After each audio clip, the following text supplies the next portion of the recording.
আয়ুষ থাকলে ওই তো আমাদের দেখভাল করতে পারে, তাই না?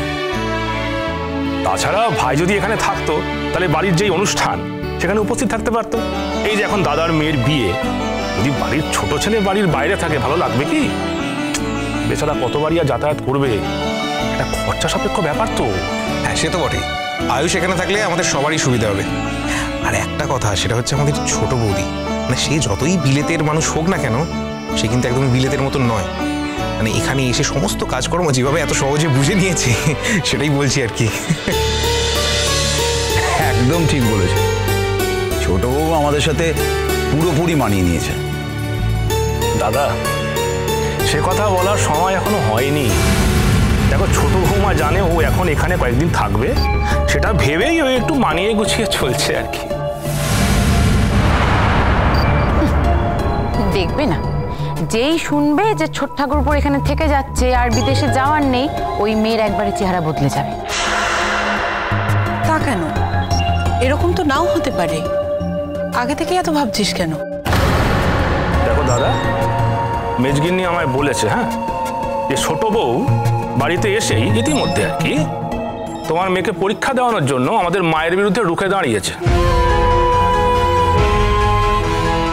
না মেজো ঠাকুরপো, ও রুখে দাঁড়ায়নি, আমি শুনেছি।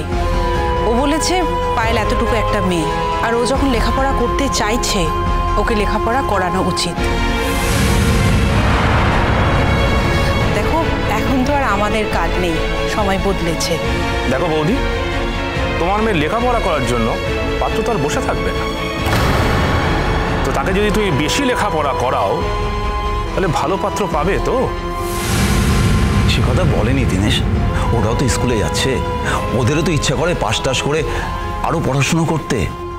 দাদা, তুমি একদম চিন্তা করো না, এই অনুষ্ঠানটা হয়ে যাক, পাত্রপক্ষ আমাদের বাড়িতে আসবে, তোমার মেয়েকে দেখবে, আর যদি পছন্দ হয়ে যায় তাহলে জানবে তুমি সৌভাগ্যবান।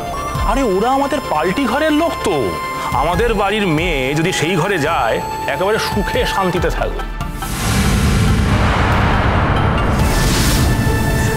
আমি না মানে একটা কথা না বলে থাকতে পারছি না, মানে সেই জন্যই বলছি।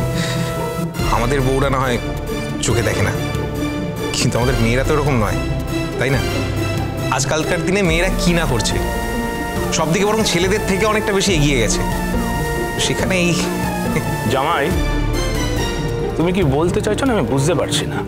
আমাদের বাড়ির মেয়েরা এখন কি বাইরে বেরিয়ে কাজ করবে? আরে রাগ করছো কেন? আমি সেরকম কিছু বলতে চাইনি। আমি বলতে চাইছি, মানে আমি বলছি যে তোমাদের বাড়ির মেয়েদের যেরকম তাড়াতাড়ি বিয়ে দেওয়া হয়েছে আর কি, আমাদের বাড়ির মেয়েদের এরকম তাড়াতাড়ি বিয়ে দেওয়া হবে না, এটাই।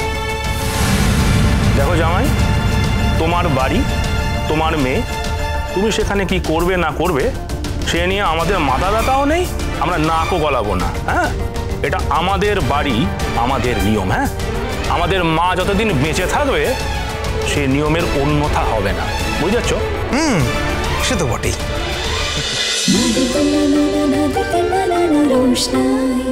স্টার জলসায় ও জিও হটস্টারে